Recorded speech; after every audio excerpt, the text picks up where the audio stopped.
يا أيها الناس قد جاءتكم موعظة من ربكم وشفاء لما في الصدور وهدى ورحمة للمؤمنين.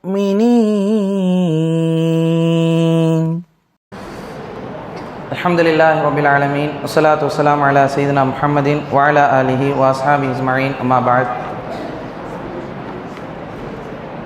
இந்த வருட ரமலானை பெரும்பாலான குழப்பங்களை விட்டும் தவிர்ந்த வண்ணம் அந்த முதல் தேதியை அடைவதற்கு பெரும் பாக்கியம் அளித்த அல்லாஹ்விற்கே எல்லா புகழும். அன்பார்ந்த சகோதர சகோதரிகளே, தாய்மார்களே, பெரியவர்களே, அல்லாஹ்வுடைய பெரும் கிருபையை கொண்டு ரமலானுடைய மாதத்தில் நாம் எல்லோரும் இருக்கிறோம். ரமலானுடைய மாதம் என்றாலே அது நன்மைகளை அள்ளித்தரக்கூடிய ஒரு மாதம், பாவங்களை விட்டு நம்மை பாதுகாக்கக்கூடிய ஒரு மாதம், சொர்க்கம் நம்மை அழைக்கக்கூடிய ஒரு மாதம், நரகத்தை விட்டும் அல்லாஹு தாலா நம்மை தூரமாக்கக்கூடிய ஒரு மாதம். ஆக நிறைய விதமான சிறப்புகளை உள்ளடக்கிய நன்மைகளை அதிகம் செய்வதற்குண்டான வாய்ப்பை அளிக்கக்கூடிய ஒரு மாதமாக அல்லாஹ் ரப்புல் ஆலமீன் இந்த மாதத்தை நமக்கு அளித்திருக்கிறான். அதிலும் குறிப்பாக அல்லாஹு தாலா யாரை தேர்வு செய்கிறானோ, இன்றைக்கு ஓதப்பட்ட சூரா அல் பக்ராவினுடைய வசனத்தில் நிறைய பண்புகளை அல்லாஹு தாலா சொல்லி காட்டுகிறான். ஆனால் அவை எல்லாவற்றையும் நம்ம அந்த குறுகிய நேரத்தில் சொல்லி முடித்து விட முடியாது. அதில் ஒரே ஒரு வசனம், யுலில்லு பிஹி கசீரன் வ யஹ்தி பிஹி கசீரா. அல்லாஹ் நாடியவர்களை, அதிகமானவர்களை வழிகாட்டில் விட்டு விடுகிறான், அதிகமானவர்களை என்ன செய்கிறான், நேர் வழியில் அல்லாஹு தஆலா வழிகாட்டக்கூடியவனாக இருக்கிறான். ஆக அல்லாஹ்வினால் தேர்வு செய்யப்படக்கூடியவர்கள் தான் இந்த நல்ல அமல்களையும் நம்ம செய்ய முடியும். ஆக அதற்கு நம்ம என்ன செய்யணும், அல்லாஹ்விற்கு அதிகமாக நன்றிகளை, அல்லாஹ்விற்கு அதிகமாக தஸ்பீகளை செய்யக்கூடியவர்களாக முதல் நம்ம இருக்கணும். எத்தனையோ பேர் இந்த நேரத்தை கூட பொழுதுபோக்காக இன்னும் பல விஷயங்களில் கழித்து கொண்டிருக்கின்ற சமயத்தில் அல்லாஹ் ரப்புல் ஆலமீன் நம்ம எப்படி ஆக்கியிருக்கிறான், ரொம்ப அழகாக, ரொம்ப சந்தோஷமாக அல்லாஹுடைய வணக்க வழிபாடுகளை செய்கின்ற வண்ணம் அல்லாஹு என்ன செஞ்சிருக்கிறான், நமக்கு ஒரு பாக்கியத்தை அல்லாஹு தஆலா தந்திருக்கிறான் என்பதற்காக அல்லாஹுக்கு என்ன செய்ய வேண்டும், அதிகமாக நன்றிகளை நாம் செலுத்த வேண்டும். அதே போன்று ரமலான் என்றாலே தொடர் உரை என்ன செய்வார்கள், பெரும்பாலானவர்கள் எதிர்பார்ப்பார்கள். அதற்கு நேரம் அதிகமாக வேணும். தொடர் உரையாக இருக்க வேண்டும் என்று சொன்னால் நேரம் அதிகமாக இருக்கணும். அதனால் நம்ம அதிகமான வரலாறுகளையோ அதிகமான சம்பவங்களையோ அல்லது தொடர்ச்சியாக பேசக்கூடிய மாதிரி எந்த ஒரு டாப்பிக்கையும் நம்ம எடுக்க முடியாது. சரி, என்ன செய்யலாம் அப்படின்னு யோசிக்கும் பொழுது இந்த ரமலானுடைய மாதமே சிறப்பித்து சொல்லப்படுவது அல் குர்ஆனை வைத்துத்தான்.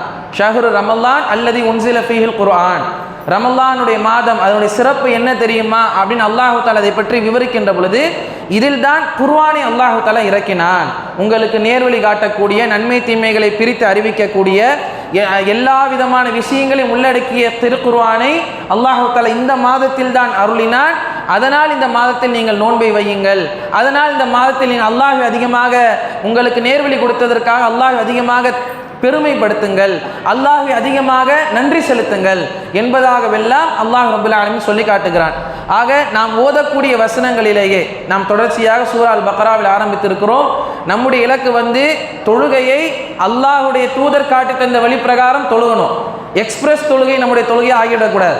ரமலானுடைய மாதத்தில் குர்ஆனை வேகமாக முடிக்கணும், தொழுகை ருக்கு சுஜூத் சரியில்லாமல் நீண்ட நிறையா ஓதணும், ஆனால் தொழுகையை பரிபூர்ணம் இல்லாமல் தொழுகணும் அப்படிங்கிற மாதிரி நோக்கம் நம்முடைய நோக்கம் கிடையாது. நம்முடைய நோக்கம் என்ன, செய்கின்ற செயலை சரியான முறையில் செய்யணும், அல்லாஹ்வுடைய பொருத்தத்தை பெற்றுத்தரக்கூடிய செயலாக செய்யணும். ரசூல் ஸல்லல்லாஹு அலைஹி வஸல்லம் சொல்லி காட்டி தந்தாங்க, அல்லாஹ்விற்கு எண்ணிக்கை ஒரு விஷயமே கிடையாது. எவ்வளவு செய்கிறீங்க, எவ்வளவு பண்ணுறீங்க என்பது அல்லாஹ்விற்கு ஒரு பொருட்டே கிடையாது. எப்படி செய்கிறீங்க, எவ்வளவு ஈடுபாடோடு செய்கிறீர்கள், எந்த அளவுக்கு தொடர்ச்சியாக செய்கிறீர்கள் என்பதைத்தான் அல்லாஹ் தஆலா பார்க்கக்கூடியவனாக இருக்கிறான். அந்த அடிப்படையில் நம்முடைய தொழுகை அந்த குர்ஆன் ஹதீஸின் பிரகாரம் இருக்கும் இன்ஷா அல்லாஹ். அதனால நம்ம இன்னைக்கு பார்த்தீங்கன்னா கால் ஜுஸு ஓதிருக்கிறோம், 4 ரக்காத்தில் கால் ஜுஸு ஓதிருக்கிறோம். நேரம் பார்த்தா கிட்டத்தட்ட 20-25 நிமிஷம் ஆயிடுச்சு. சில பள்ளிகளில் என்ன செய்வார்கள் என்றால் இதே 20 நிமிஷத்தில் 8 ரக்காத்தை தொழுது முடித்திருப்பார்கள். என்ன செஞ்சுருப்பாங்க, 8 ரக்காத்து தொழுது முடிச்சிருப்பாங்க. அவங்க ஓதுறது அவங்களுக்கும் புரியாது, பின்னால் நிற்பவர்களுக்கும் புரியாது. இதில் சில பள்ளிகளில் 2 ஹாஃபில்களை தேர்வு செய்வார்கள். எதற்காக என்று சொன்னால் முதல்ல உள்ளவர் ஏதாவது தவறு இழைச்சிட்டானா, ஏன்னா தப்புன்றது சகஜமாக வரக்கூடியது, அதுக்கு யாருமே விதிவிலக்கு கிடையாது. எவ்வளோ பெரிய ஆலிமாக இருந்தாலும் சரி, தொடர்ச்சியாக ஓதுகின்ற பொழுது ஏதாவது ஒரு சமயம் ஒரு திக்கல் திணறல் ஏற்படும். அந்த மாதிரி ஒரு திக்கு திணறல் ஏற்பட்டுச்சுன்னா பின்னால் ஒரு எடுத்து கொடுக்கணும். அந்த மாதிரி ஒரு தடவை ஒரு பள்ளியில் முன்னாடி உள்ளவர் 20 தொழு வைக்கிற ஆரம்ப கட்டத்தில் நடந்தது சொல்கிறேன். பின்னாடி உள்ளவர் பார்த்தா திணறாரு, அவருக்கு எடுத்து கொடுக்க முடியல. 2 பேருக்குள்ளே ஒரு காம்படிஷன் ஓடுது. எப்படின்னா, அவர் எடுத்து கொடுக்குறாரு, இவர் அதை கேட்காம வேற ஒன்று ஓதுறாரு. திரும்ப அவர் ஓதுறதுக்கு இவர் வேற எடுத்து மாற்றி மாற்றி ஓதிக்கிட்டு இருக்காங்க. நிற்கிறவங்களுக்கே யாருக்கும் ஒன்றுமே புரியலை. அப்போ தான் தொழுது முடித்தோடனே கேட்டாங்க, ஏங்க அவர் தான் எடுத்து கொடுக்குறாருல்ல, நீங்கள் ஏன் அதை எடுத்து கவனமாக ஓதலை? இல்லைங்க, நான் ஓதுனதுக்கு சம்மந்தமே இல்லாத அவர் எடுத்து கொடுத்தாரு. நீங்கள் ஏங்க அவர் ஓதுனதுக்கு சம்மந்தமே இல்லாமல் எடுத்து கொடுத்தீங்க? அவர் என்ன ஓதுனாலே எனக்கு தெரியலை, இதை தான் ஒரு நாள் சொல்லி நான் புரிஞ்சுக்கிட்டு நான் எடுத்து கொடுத்தேன், எனக்கு அவர் ஓதுற ஸ்பீடாக வர எனக்கு புரியலை அப்படின்னு சொல்லி 2 பேருக்குள்ளே ஒரு போட்டியே நடந்துட்டு இருந்துச்சு அந்த தொழுகையில். பல வருடங்களுக்கு முன்னால் நடந்த விஷயம் இது. ஆக எதற்காக சொல்கிறேன்னா, குர்ஆன் அல்லாஹ் தஆலாவுடைய சிறப்புகளை குர்ஆனிலே பல இடங்களில் சொல்லியிருக்கிறார். அதனால் நம்ம டெய்லியும் ஓதக்கூடிய தொழுகையில் ஓதக்கூடிய குர்ஆன் வசனங்களில் பல படிப்பினைகளை அல்லாஹ் தஆலா சொல்கிறான், பல வரலாற்று சம்பவங்களை சொல்லுகிறான், பல உதாரணங்களை அல்லாஹ் தஆலா சொல்லுகிறான். இன்னைக்கு ஓதப்பட்ட வசனத்தில் அல்லாஹ் சொல்லுகிறான், லா யஸ்தஹி அன் யضرب مثلا بعوضة فما فوقها. அல்லாஹ் தஆலா ஒரு ஈயையோ அதை விட அற்பமானதையோ உதாரணமாக சொல்வதற்கு அல்லாஹ் தஆலா வெட்கப்பட மாட்டான். அந்த மாதிரி குர்ஆன் அல்லாஹ் தஆலா நிறைய உதாரணங்களை நமக்கு சொல்லி காட்டுகிறான். எதற்காக? நம்ம படிப்பினை பெறுவதற்காக, நம் புத்துணர்ச்சி பெறுவதற்காக, நம்முடைய வாழ்க்கையை சீரமைப்பதற்காக குர்ஆனை அல்லாஹ் தஆலா பல படிப்பினைகளுக்குரிய ஒரு புத்தகமாக அல்லாஹ் தஆலா நமக்கு அருளி இருக்கிறார். ஆக தினமும் நாம் ஓதக்கூடிய அந்த வசனங்களில் ஏதாவது ஒரு வசனத்தில் அல்லாஹ் தஆலா வாழ்க்கைக்கு தேவையான நிறைய விஷயங்களை சொல்வான். அதில் ஏதாவது நமக்கு தேவையான ஒரு வசனத்தை எடுத்து நம்ம அதனுடைய தஃப்சீரை இன்ஷா அல்லாஹ் நம்ம வழக்கமாக பார்க்கலாம். அன்னைக்கு ஓதக்கூடிய திருமறை வசனங்களில் ஏதாவது நமக்கு படிப்பினை தரக்கூடிய அன்றைக்கு தேவையான விஷயங்கள் ஏதாவது இருந்துச்சுன்னா, அந்த நேரத்துக்குள்ளே முடிக்கிற மாதிரியான செய்திகள் ஏதாவது இருந்துச்சுன்னா நம்ம இன்ஷா அல்லாஹ் தொடர்ச்சியாக நம்ம பார்க்கலாம். இன்னும் கூடுதலாக ஒரு தகவல் சொல்லணும் அப்படின்னா, இந்த தொழுகையை பொறுத்த வரைக்கும் நம்ம எக்ஸ்ட்ராவாக தொழுகிற ஒரு தொழுகை. இந்த 8 ரக்காத் தொழுகைன்றது எக்ஸ்ட்ராவாக நம்ம தொழுகிற தொழுகை. நார்மலாக 2 ரக்காத்து 4 ரக்காத்து ஃபர்லுடைய தொழுகையிலே நம்முடைய கவனம் அதிகமாக செதறும். சில பேர் சொல்லுவாங்க, தொழுகையில் கவனமே செதறக்கூடாது, செதறினா தொழுகை போச்சு, நம்ம அப்படியே ஃபுல் கான்சன்ட்ரேஷனில் தொழுகணும் என்றெல்லாம் சொல்லுவார்கள். ஆனால் அந்த மாதிரி ரசூலுல்லாஹ் வழி காட்டலை. தொழுகையில் முழு கவனத்தோடு தொழுகணும்னு ரசூலுல்லாஹ் வழி காட்டலை. தொழுகையில் பேணுதல் இருக்கணும். ஆனால் நம்முடைய கவனம் முழுமையாக இருக்குமான்னு பார்த்தா இருக்காது. ஏன்னா நம்முடைய 24 மணி நேரத்தில் பெரும்பாலான நேரங்கள் உலகத்துடைய விஷயங்களை நம்ம ஈடுபட்டிருக்கோம், உலகத்துடைய வழக்கல்களில் நம்ம இருக்கிறோம். அந்த வழக்கங்களில் இருந்து ஒரு 5 நிமிஷம் எல்லாமே மாறிடணும்னா மாறாது. எல்லாத்தையும் மாறி நான் ஃபுல் கான்சன்ட்ரேஷனில் இருக்கணும்னா அதுக்கு வாய்ப்பு ரொம்ப ரொம்ப குறைவு. அப்படி இருக்கும் பொழுது நம்முடைய கவனத்தை ஓரளவுக்கு என்ன செய்யலாம், அந்த தொழுகையில் நம்ம கொண்டு வரலாம். இந்த மாதிரி கவனத்தை கொண்டு வரதற்கான வழிகளில் ஒன்று என்ன அப்படின்னா, நம்ம இப்போ ரெகுலராக பார்த்தீங்கன்னா அப்படியே தொடர்ச்சியாக தான் ஓதிட்டு வர போகிறோம். இடையிடையில் தெரிஞ்ச சூறாக்கள் கூட இன்ஷா அல்லாஹ் ஓதுவோம். நான் சொல்லிடுவேன், நாளைக்கு இந்த பகுதிகளில் நான் ஓத போகிறேன் அப்படின்னு நான் சொல்லிடுவேன். இந்த ஒரு 10 நாட்கள், முதல் 10 நாட்கள் நம்ம தொடர்ச்சியாக அலிஃப் லாம் மீம்லேருந்து ஆரம்பித்து அந்த ஜுசுக்களை தொடர்ச்சியாக அரை ஜுசுவா, ஒரு நாளைக்கு அரை ஜுசு கணக்கு வச்சுருக்கிறோம். அரை ஜுசுக்கள் என்ன செய்வோம், ஓதுவோம் இன்ஷா அல்லாஹ். நீங்கள் வீட்டில் நேரம் கிடச்சிதுன்னா அது கொஞ்சம் சும்மா பிரட்டி பாருங்கள். அந்த அரை ஜுசு என்ன செய்யுங்க, பிரட்டி பாருங்கள். ஒரு 10 பேஜ் வரும். அந்த 10 பக்கங்களை தர்ஜுமாக்கள் இருக்குல்ல, குர்ஆன் தர்ஜுமாக்கள், அதை சும்மா அப்படியே பிரட்டி பாருங்கள். ஒரு 1/4 மணி நேரம் 20 நிமிஷம் ஆகும், சரிங்களா? அதை பிரட்டி பார்த்தீங்கன்னா உங்களுக்கு தெரியும், அல்லாஹ் என்னென்ன வசனம் என்னென்ன விஷயங்களை சொல்கிறா, என்னென்ன சம்பவங்கள்லாம் வருது, இதில் சொர்க்கத்தை பற்றி அல்லாஹ் தஆலா சொல்கிறா, இதில் நரகத்தை பற்றி அல்லாஹ் தஆலா சொல்கிறா அப்படின்னு நம்ம அதில் கொஞ்சம் ஒரு கிளான்ஸ் போனோன்னா நமக்கு சில விஷயங்கள் கிடைக்கும். அந்த விஷயங்கள் எல்லாத்தையும் கேதர் பண்ணிவிட்டு இந்த தொழுகையில் நின்றோம்னா உண்மையிலே அந்த தொழுகை என்ன செய்யும், ஒரு ஓரளவுக்கு பரிபூர்ணமான ஈடுபாடுள்ள தொழுகையாக இன்ஷா அல்லாஹ் மாறும். உதாரணத்துக்கு அன்னார் நெருப்புன்றதை பற்றி வருது, ஜஹன்னம் நரகத்தை பற்றி வருது. யா அய்யுஹல்லதீன ஆமனு அப்படின்னு அல்லாஹ் தஆலா ஈமான் கொண்டவர்களேன்னு அழைக்கிறான்.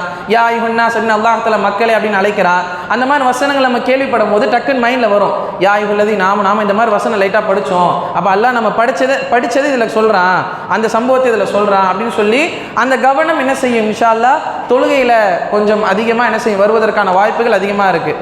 பெரும்பாலும் தொழு வைக்கக்கூடிய இமாம்களில் தடுமாற்றம் ஏற்படுவதற்கு காரணமே, முதல் காரணம் என்ன தெரியுமா, அந்த அர்த்தங்களோடு சில பேர் அப்படியே ரீகால் பண்ணிகிட்டே இருந்தாங்கன்னா தடுமாற்றம் ஏற்படும். நமக்கு சரளமாக ஓதிட்டா தெரியாது, சில சமயம் சில சம்பவங்கள் ரொம்ப அழகாக இருக்கும், அந்த அர்த்தங்கள் அப்படியே மைண்டில் ஓடிக்கிட்டே இருக்கும். ஓடிக்கிட்டே இருக்கிறப்ப அப்படியே வேற எங்கேயாவது வசனம் போயிடும், கவனமற்ற விஷயங்கள் போயிடும், அதில் தான் தடுமாற்றங்கள் ஏற்படும். ஆக அந்த மாதிரி ஓரளவுக்கு நம்ம என்ன செய்யலாம், அந்த தொழுகையில் ஈடுபாடு உடையவர்களாக இன்ஷா அல்லாஹ் நம்ம ஆகலாம். ஆக இந்த திருமறை குர்ஆனுடைய வசனங்கள் நமக்கு அதிகமான படிப்பினைகளை பெற்று தருகிறது என்பது ஒரு மறுக்க முடியாத ஒரு உண்மை. சரி, அப்போ அந்த குர்ஆனோடு எப்படி நம்ம தொடர்பை ஏற்படுத்துகிறோம் அப்படின்னா, அந்த குர்ஆனுடைய சிறப்புகளை இன்ஷா அல்லாஹ் நம்ம தெரிஞ்சுக்கணும். குர்ஆனுடைய சிறப்புகளை தெரிஞ்சுக்கணும். பல முறை பல உரைகளில் ஜும்மாக்களிலும் அதே போன்று தினமும் பேசக்கூடிய உரைகளிலும் நம்ம அதிகமாக அதை பற்றி பேசியிருக்கிறோம். குர்ஆனுடைய நன்மைகள் அதிகமாக இருக்கிறது. இந்த உலகத்திலேயே ஒரு எந்தவித பெரிய அளவு உழைப்பில்லாமல் நம்ம சாதாரணமாக பேசுகிற மாதிரி பேச்சை போன்று ஒரு வாசகத்தை சொன்னாலோ ஒரு வசனத்தை ஓதினாலோ அதுக்கு நன்மைகள் இருக்கிறது என்று சொன்னால் அது குர்ஆனை தவிர வேறு எந்த ஒரு வேதத்துக்குமே அந்த இது கிடையாது, வேறு எந்த ஒரு புத்தகத்துக்கும் அந்த மதிப்பு கிடையாது. அதே போன்று திருமறை குர்ஆனில் இன்னைக்கு ஓதப்பட்ட சூரா அல் பக்ராவினுடைய 23வது வசனத்தில் அல்லாஹ் தஆலா சொல்லுகிறான், வ இன் குன்தும் ஃபீ ரைபி மிம்மா நஸல்னா அலா அப்தினா, நாம் நம்முடைய அடியாருக்கு இறக்கிய இந்த குர்ஆனில் உங்களுக்கு ஏதாவது ஒரு சந்தேகம் இருந்தால் ஃபஅது பிசூரத்தின் மின் மிஸ்லிஹி, இதை போன்று ஒரே ஒரு வசனத்தை உங்களால் கொண்டு வர முடியுமான்னு அல்லாஹ் தஆலா கேட்குறான். இந்த குர்ஆனில் உங்களுக்கு சந்தேகம் இருக்குது, இது உண்மையில் அல்லாஹ் தான் இறக்குனானா அல்லது இது இறைவேதம் தான் அப்படின்னு சந்தேகம் இருந்துச்சுன்னா அதில் இருக்கக்கூடிய 6000ற்கு மேற்பட்ட வசனங்களில் ஜஸ்ட் ஒரே ஒரு வசனத்தை மட்டும் உங்களால் கொண்டு வர முடியுமா நீங்கள் சொல்வதில் உண்மையாக இருந்தால் என்று என்ன செய்கிறான், அல்லாஹ் தஆலா சவால் விடுகிறான். அப்போ என்ன அர்த்தம், அந்த மாதிரி கொண்டு வர முடியாது. அப்படி என்ன இந்த குர்ஆனில் இருக்கிறது என்று நம்ம பார்த்தால், குர்ஆனுடைய சிறப்புகளை குர்ஆனிலேயே அல்லாஹ் என்ன செய்கிறான், பல இடங்களில் மிக அழகாக அல்லாஹ் தஆலா சொல்லி காட்டுகிறான். 69வது அத்தியாயத்தினுடைய 43லிருந்து 46வது வசனத்தில் முதல்ல இந்த குர்ஆன் என்பது அல்லாஹ்வுடைய வேதம் தான் என்பதை நம்ம முழுமையாக நம்பணும் என்பதற்காக அல்லாஹ் ரப்பல் ஆலமீன் சொல்கிறான், இந்த குர்ஆன் என்பது அல்லாஹ்வினால் இறக்கி அருளப்பட்ட வேதம். இதில் நம்ம இந்த நபி இருக்காங்களே அல்லாஹ்வுடைய தூதர், அவருடைய மன இச்சைப்படி அவர் பேச மாட்டார். நம்ம என்னெல்லாம் அவருக்கு வஹியாக கொடுத்துருக்குறோமோ அதைத்தான் அவர் குர்ஆனாக அவர் உங்களுக்கு கொடுத்துருக்கிறார். அப்படி ஏதாவது ஒருவேளை அவர் இட்டுக்கட்டி மட்டும் சொன்னார் அப்படின்னா அவருடைய வலக்கையை பிடித்து அவருடைய நாடி நரம்பை நாம் துண்டித்திருப்போம் அப்படின்னு அல்லாஹ் தஆலா சொல்கிறான். யாரை பார்த்து அல்லாஹ் தஆலா சொல்கிறான், ரசூல் ஸல்லல்லாஹு அலைஹி வஸல்லம் சொல்கிறான். இந்த ரசூல்லா இந்த நபி மட்டும் அவங்களா ஓன் கிரியேட் பண்ணி இந்த குர்ஆனை உருவாக்கி இருந்தாங்க, சொந்த பேச்சுக்களை பேசியிருந்தாலோ அல்ல சொந்த கருத்துக்கள் இதில் திணிச்சிருந்தாலோ அந்த முஹம்மதை எப்போதும் நாம் என்ன செஞ்சிருப்போம், அவருடைய நாடி நரம்பை நாம் தரித்திருப்போம், துண்டித்திருப்போம் என்பதா என்ன செய்கிறான் அல்லாஹ் தஆலா சொல்லுகிறான். ஏன் இவ்வளவு ஒரு எச்சரிக்கை அல்லாஹ் தஆலா சொல்கிறான்னா, அந்த அளவுக்கு நான் இந்த குர்ஆனை பாதுகாத்திருக்கேன், யாருடைய கையாடலும் இதில் இருக்க வாய்ப்பே கிடையாது. இந்த வேதத்தை அல்லாஹ் தஆலா காகிதமாக எழுத்தாக புத்தகமாக அல்லாஹ் தஆலா பாதுகாக்கலை. அல்லாஹ் தஆலா யாருடைய உள்ளத்தில் இல்மை கொடுத்தானோ கல்வியை கொடுத்தானோ அப்படிப்பட்ட ஒரு உள்ளத்தில் வைத்து அல்லாஹ் தஆலா பாதுகாக்கிறான். இந்த உலகத்தில் உள்ள அத்தனை குர்ஆனையும், உலகத்தில் எங்கெங்கெல்லாம் குர்ஆன் இருக்குதோ எல்லா குர்ஆனையும் ஒன்று சேர்த்து நம்ம இல்லாமல் எதிரிகள் நினைக்கிறாங்க, குர்ஆனை இல்லாமல் ஆக்கிடணும் அப்படின்னு சொல்லி உலகத்தில் உள்ள ஒட்டுமொத்த குர்ஆனையும் என்ன செய்கிறார்கள், அவர்கள் எரித்தோ அல்லது புதைத்தோ அல்லது கடல்ல வீசியோ என்னமோ செய்து என்ன செய்கிறார், ஒட்டுமொத்த குர்ஆனையும் எழுத்துக்களாக இருக்கக்கூடிய அனைத்து புத்தகங்களையும் அழித்து விடுகிறார்கள் என்று வைத்து கொண்டால் கூட அடுத்த சில மணி துளிகளில் அல்லாஹ்வுடைய கிருபை கொண்டு குர்ஆன் என்ன செய்ய முடியும், அதற்கு முன்பாக எந்த அளவுக்கு அது அச்சிடப்பட்டிருந்ததோ ஒரு எழுத்து கூட ஒரு ஹரக்கத் கூட இல்லாமல் என்ன செய்ய முடியும், திரும்ப கொண்டு வர முடியும். எப்படி கொண்டு வர முடியும், அல்லாஹ் தஆலா உள்ளங்களில் வைத்து பாதுகாக்கிறான். ஹாஃபில்களாக இந்த குர்ஆனை அதிகம் ஓதக்கூடியவர்களை வைத்து என்ன செய்கிறான், அல்லாஹ் தஆலா குர்ஆனை பாதுகாத்து கொண்டிருக்கிறான். ஆக பொதுவாகவே சொல்லுவாங்க, கல்வி செல்வம் என்பது அழிக்க முடியாதது, யாராலும் திருட முடியாதது, அது எல்லாத்திலும் தலையாயது இந்த குர்ஆனுடைய கல்வி, குர்ஆனுடைய அந்த வார்த்தைகள். யாராலையும் எக்காலத்திலும் மறுமை நாள் வரை எத்தனை கூட்டம் திரண்டாலும் இந்த குர்ஆனை செய்ய முடியாது, அவர்களால் ஒரு எழுத்தை மாற்றவும் முடியாது, ஒரு கருத்தை மாற்றவும் முடியாது, குர்ஆனை எவர்களாலும் அழிக்கவும் முடியாது. ஏன்னா அல்லாஹ்வுடைய பாதுகாப்பில் அல்லாஹ்வினால் அருளப்பட்ட நல்லவருடைய பொறுப்பில் என்ன செய்திருக்கிறான், அல்லாஹ் இந்த குர்ஆனை பாதுகாத்து கொண்டிருக்கிறான். அடுத்ததாக 54வது அத்தியாயத்தினுடைய 32வது வசனத்தில் அல்லாஹ் ரப்பல் ஆலமீன் சொல்லுகிறான், வலகத் யஸ்ஸர்னா குர்ஆன லிذிக்ரி, நீங்கள் படிப்பினை பெறுவதற்காக இந்த குர்ஆனை நாம் எளிதாக ஆக்கியிருக்கிறோம். ஃபஹல் மின் முத்தகீர், இதன் மூலம் படிப்பினை பெறக்கூடியவர்கள் இல்லையா? குர்ஆனோடு தொடர்பை நாம் அதிகமாக ஏற்படுத்தணும். குர்ஆன் என்பது புரியாது, எங்களுக்கு விளங்காது, இது படிச்சிருந்தா தான் புரியும் என்பது மாதிரியான விஷயமே கிடையாது. ஒருவர் உள்ளச்சத்தோடு உள ஓர்மையோடு உண்மையான ஈமானோடு அல்லாஹ்வை அஞ்சிய நிலையில் ஒருவர் குர்ஆனுடைய வசனங்களை படித்து அவர் அதை பற்றி சிந்தித்தால் அல்லாஹ் தஆலா நிச்சயம் என்ன செய்வான், அவருக்கு இந்த குர்ஆன் மூலமாக நேர்வழி காட்டுவான்.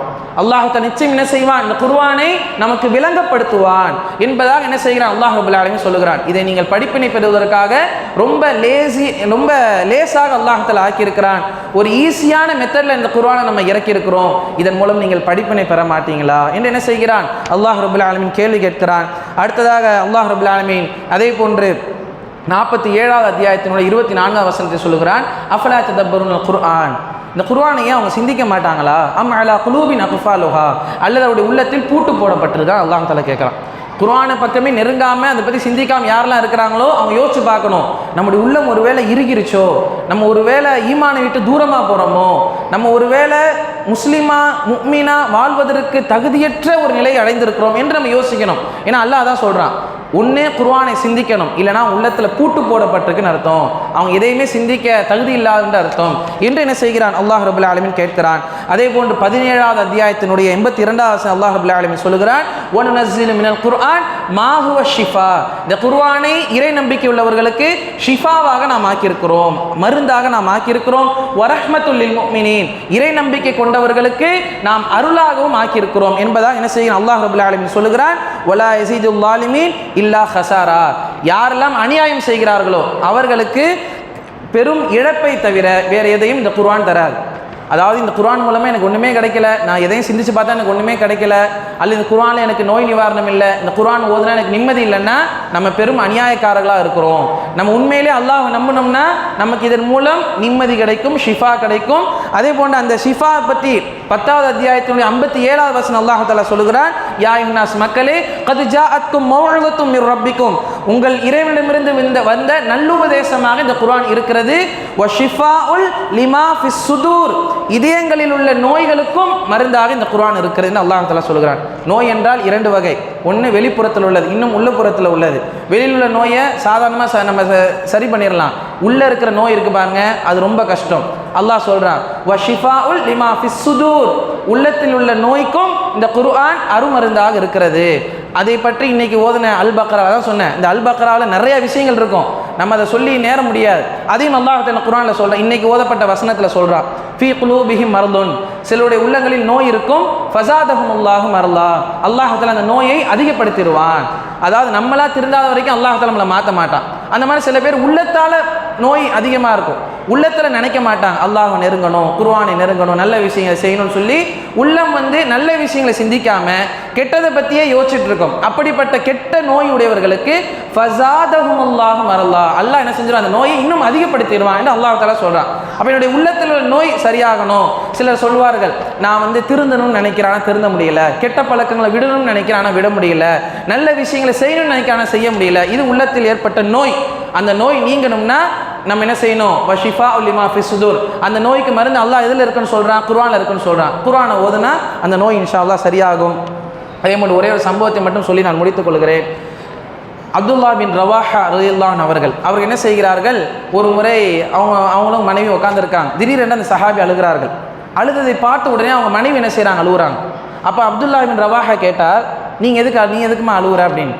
தெரியல, நீங்கள் அழுகுற அந்த அதிர்ச்சியை பார்த்து நான் அழுதேன், ஏதோ நடந்து போச்சு போல அப்படின்னு. இவங்களுக்கு ரீசன்லாம் தெரியல, கணவர் அழுவதை பார்த்து இவர்களும் அழுகிறார்கள். சரி, நீங்கள் எதுக்குங்க அழுதிங்கன்னு கேட்டாங்க. அவங்க சொன்னாங்க, சூரா மரியமினுடைய 71வது வசனத்தை சொன்னாங்க, வ இன் மின்கும் இல்லா வாரிதுஹா கான அலா ரப்பிக ஹத்மன் மக்தியா, யாராக இருந்தாலும் சரி, இந்த உலகத்தை நன்மை செய்யக்கூடிய யாராக இருந்தாலும் சரி, அந்த நரகத்தை கடக்காமல் உங்களில் யாரும் என்ன செய்ய முடியாது, சொர்க்கத்திற்கு போக முடியாது. இது உங்களுடைய இறைவனுடைய ஒரு முடிவான தீர்மானம் என்று அல்லாஹ் தஆலா சொல்கிறான். நாளைக்கு சொர்க்கத்துக்கு போகணுன்னா நரகத்தினுடைய அந்த பாதையை கடந்து தான் சொர்க்கத்துக்கு போகணும். அதுலேயே அல்லாஹ் அப்போ ஒரு ட்விஸ்ட்டை வச்சிருக்கான் பாருங்க, இந்த உலகத்தில் இன்னமான உஸ்ரி யுஸ்ரா, கஷ்டம் இல்லாமல் லேசு கிடையாது. மறுமை வரைக்கும் அப்படி தான், அங்கேயும் அல்லாஹ் அதை தான் வச்சிருக்கான், கஷ்டத்தை தாண்டி தான் சொர்க்கத்துக்கு போகணும். அப்போ எல்லாத்துக்கும் அது ஒரு நமக்கு ஒரு சிந்தனைக்குனே அல்லாஹ் தஆலா வச்சிருக்கான். எல்லாத்துலேயும் உங்களுக்கு அப்போ கஷ்டத்தை தாண்டினாதான் லேசு அப்படின்னு. அது மறுமையில் அல்லாஹ் தஆலா நம்ம காட்டுறான் பாருங்க, நரகத்தை தாண்டி தான் என்ன செய்யணும், நம்ம சொர்க்கத்துக்கு போகணும். அப்போ அப்துல்லா பின் ரவாஹா ஒரு தலை சிறந்த சஹாபி, அவர் சொன்னார்கள், அந்த மாதிரி அந்த நரகத்தில் கடந்து போகக்கூடியவர்களே நான் ஒருவனாக இருக்க வேண்டுமே அப்படின்னு சொன்னாங்க. அந்த நரகத்து பாதை கடந்து போகிற சொர்க்கவாசியாக நான் ஒரு ஆளாக இருக்கணும் அப்படின்னு. ஆக எதற்கு இந்த சம்பவத்தை சொன்னேன்னா, ஒரே ஒரு வசனத்தை வைத்து என்ன செய்யறாங்க, சஹாபாக்கள் அழுகுறாங்க, அதை பற்றி சிந்திக்கிறாங்க, அதை பற்றி கவலைப்படுறாங்க. ஆக நம்ம என்ன செய்யணும், குர்ஆன் இருக்கக்கூடிய வசனங்கள் ஏதாவது ஒன்று கூட என்ன செய்யும், நம்ம அதிகமாக அதை சிந்திப்பதன் மூலமாக, அதன் மூலம் படிப்புனை பெறுவதன் மூலமாக நம்முடைய ஒட்டுமொத்த வாழ்க்கையும் என்ன செய்யும், இன்ஷா அல்லாஹ் மாறும். ஆக அதன் அடிப்படையில் இந்த குர்ஆனை அணுகக்கூடியவர்களாக, விளங்கக்கூடியவர்களாக, அதை செயல்படுத்தக்கூடியவர்களாக, அதிகம் ஓதக்கூடிய நன்மக்களாக அல்லாஹ் நம்மை ஆக்கி அல்புரிவானாக. வாஹிர் தஅவானா அல்ஹம்துலில்லாஹி ரப்பில் ஆலமீன். அஸ்ஸலாமு அலைக்கும் வரஹ்மத்துல்லாஹி வபரகாத்துஹு.